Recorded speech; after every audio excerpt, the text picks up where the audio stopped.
ජාතික ප්‍රශ්නයක් ගැන කතා කරන්න ගත්තේ. රටේ මිනිස්සු විල්පත්තු ආරක්ෂා කරගන්න, සිංහ රාජ්‍ය ආරක්ෂා කරගන්න මේ වෙනකොට ගොඩක් දෙනෙක් වෙහෙසෙනවා. ප්‍රශ්නයක් දාගෙන ප්‍රශ්නේ විසඳන්න යන ජාතියක් ලංකාව කියලා කියන්නේ. ප්‍රශ්නයක් දාගෙන ප්‍රශ්නේ විසඳන්න යන ජාතියක්. ජාතිය දැනගත යුතුයි ආණ්ඩුවක් බිහි කරගන්න බැරි බව. ඒකාධිපති එක පක්ෂයකට ආණ්ඩුවක් තනියෙන් බිහි කරන්න බැරි බව ජාතිය මුලින් දැනගත යුතුයි. කතිරේ කොච්චර ගැහුවත් සුළු පක්ෂවල සහයෝගය අරගන්න නැතුව ආණ්ඩුවක් බිහි කරන්න බැරි බව පක්ෂද දැනගත යුතුයි.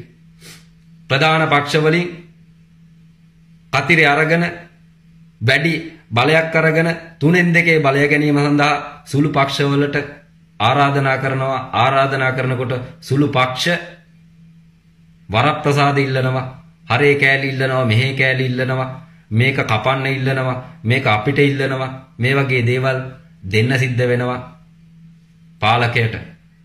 ඒ දේවල් මේ වෙනකොට සිද්ධ වෙමින් පවතිනවා. කොච්චර කෑ ගැහුවත් මේක මිනිසුන්ගේ ප්‍රශ්නයක් මිසක්ක දැන් විසඳන්න පුළුවන් එකක් නෙවෙයි. විසඳගත යුතු අවස්ථාවේ විසඳ ගන්න ඕන දෙයක් තමයි ජාතිය කතරේ ගහන වෙලාවට දැනගත යුතු වෙන්නේ. කතරේ ගහන වෙලාවටයි දැනගත යුතු වෙන්නේ. කතරේ කොච්චර ගැහුවත් දැන් ෆෙඩරල් වීම කියන දේ, බලය බෙදීම කියන දේ වළක්වා ගන්න බැරි වෙලයි තියෙන්නේ. හේතුව පක්ෂයක් බිහි කරගත්තත් සුළු පක්ෂවල එකතුවක් ඇතුව තමයි 3-2 බලයක් ගොඩනගාගෙන ආණ්ඩුවක් පිහිටව ගත යුතු වෙන්නේ. 3-2 බලයට ගන්න සුළු පක්ෂවලට තමයි වැඩිපුරම වාසි සිද්ධ වෙන්නේ. ඔවුන්ට තමයි රටේ කොටස් හිමි වෙන්නේ. බලය රැක ගන්න සුළු පක්ෂවලට මේක මේ පැත්ත ඕක කරගෙන යන්න ප්‍රශ්නයක් නැහැ. නමුත් රටේ පාලකය කියන්නේ පරිසරය සුරකිමු. පරිසරය සුරකින්න පාලකයටත් ඉදියක් නැහැ.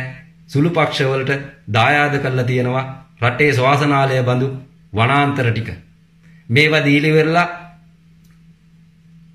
ජාතිය විනාශ වෙන තත්ත්වයටපත් වෙලා තියෙනවා, ණය වෙලා තියෙනවා, කොර කියා ගන්න දෙයක් නැති වෙලා තියෙනවා.